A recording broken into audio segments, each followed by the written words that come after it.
Okay, garden update. Right there you can see we have bees. These are some defences from footballs and the like. You can see the bees in the back there. And lots of little bee poo. If you can see that, that's what that is. But yeah, we'll check them on Thursday to see how they're settling in.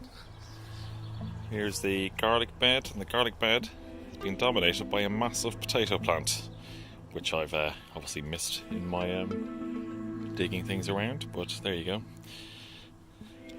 Tomatoes are in, and we've got some little fruit in there. You can probably see right there some little fruit. Yep, there you go. So they're settling in, and I've cut a few off and planted a few more in there, so hopefully they'll all take root and grow. Salad bed is looking pretty good, and there's some purple sprouting broccoli. You see, there you go. And there's loads of salads. This is a Mizuna salad, which is a nice Japanese one. Carrots starting to come up, more carrots, and this is giant red mustard, which is absolutely brilliant. And you can see it's a very, very healthy plant. When that goes to seed, I'll harvest the seeds and make mustard. All the radishes are gone now, and in here we got some beans. Some beans in there you can see, and some more tomato plants, chili, and there's a little cosmos plant in there as well at the back. Our pumpkins are all in. Loads of them in there, and they'll trail up this trellis as they grow. And there's this massive foxglove plant, which I have no idea where that came from. More random potatoes. Well, I try to dig the potatoes up and move them over here when I find them. There's a little courgette one just in there with a few little courgettes growing on it.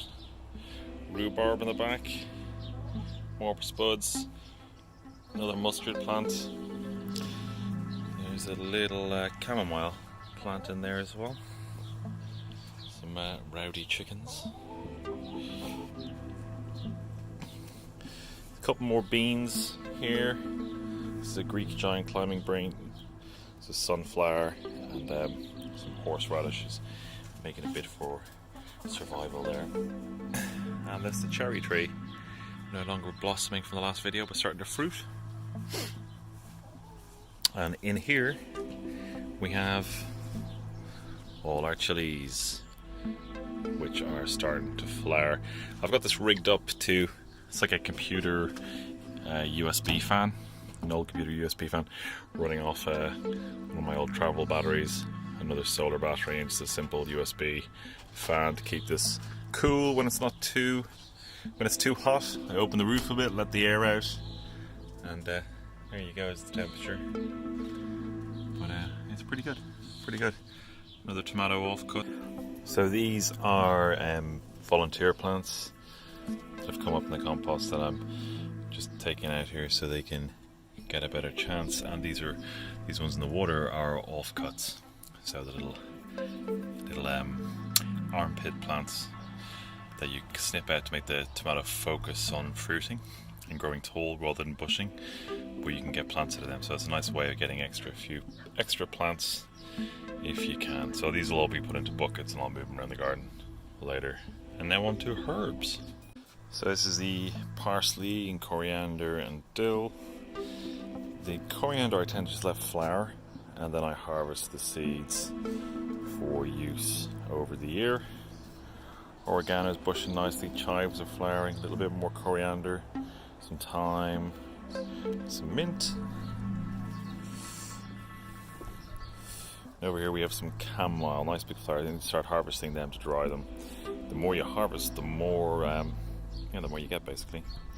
Some more chamomile, more chamomile. It's a little bit of a green fly problem, so I'm going to have to squish them in a sec. Lemon balm as well. And there's a couple of little sweet peas coming up. Sage, thyme, and coriander. Lovely. And a few little strawberries there as well. There you go.